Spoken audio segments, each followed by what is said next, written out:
Hello guys, ito ang Matnog Sorsogon. After mo magpa-register ng vehicle sa unahan, doon ka magbabayad ng ticket. Depende sa barko na maunang aalis, yun ang kanilang pupunuin. Regardless kung Roro man yan o fast craft, basta ang unang umalis ang kanilang pupunuin. Depende kung marami ang mga sasakay na truck or vans, cars. Depende sa season, depende sa buwan. Itong amin, madalang ang biyahe, kaya pinupuno muna nila bago umalis yung boat. Nasa 2 hours more or less ang biyahe mula Matnog to Alin Samar.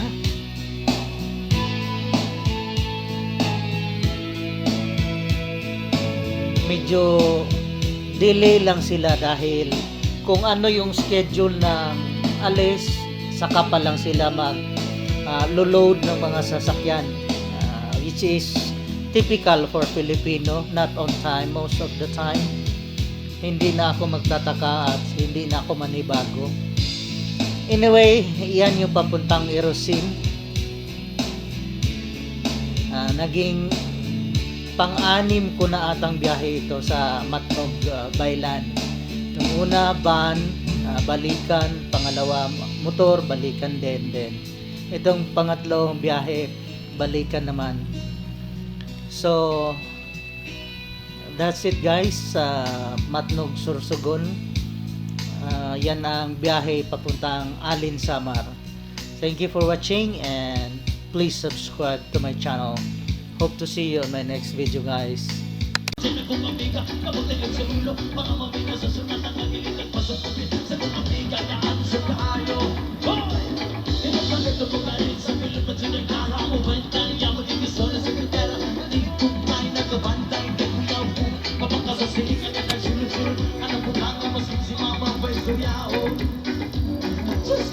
Ayan ka na naman, mapilit ko sa'yo ay huwag masobrahan.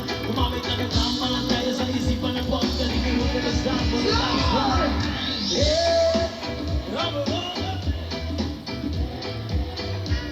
O isa pang anak kinopinang ang kusong buhay.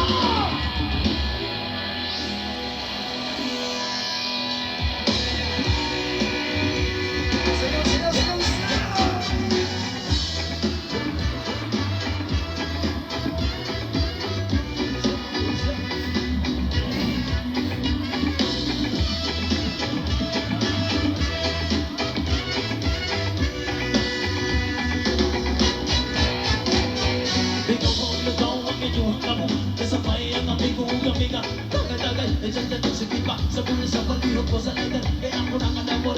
Abang ko ang lamesa sa area, huwag makatugaw na siglangaw. Pag pinuwang ko ay magkinalaw, pwede ko ako maglagot, iso na kumakabot. Ako ko na na imong kaiso, ayaw sige hinam ko kapag pinulay ko. Katanaw ko na na imong kaiso, ayaw sige hinam ko kapag pinulay ko.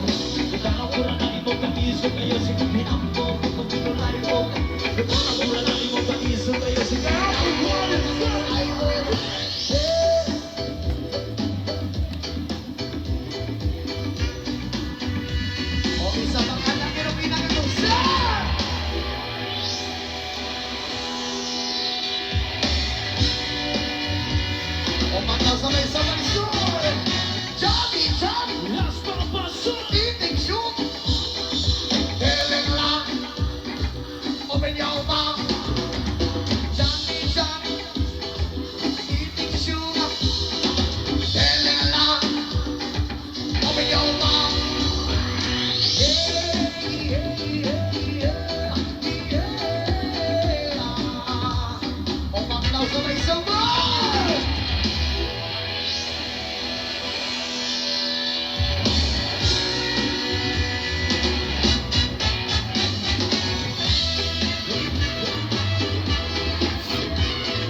Hello guys, ito ang Hasilma Highway or Half Tunnel.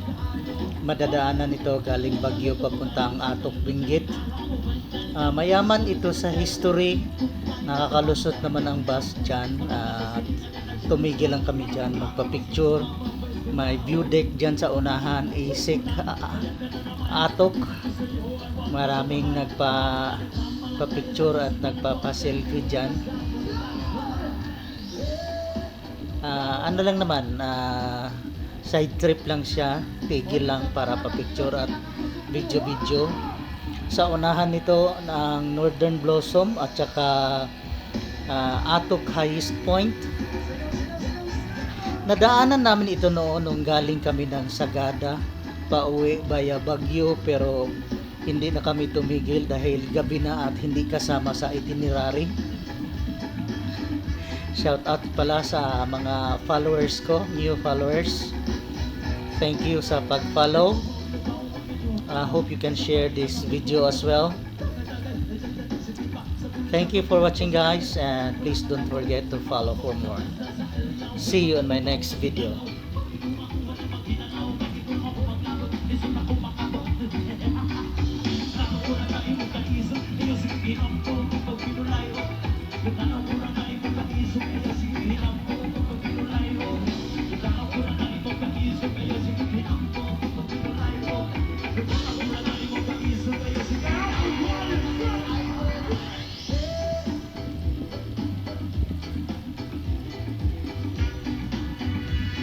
Isa lang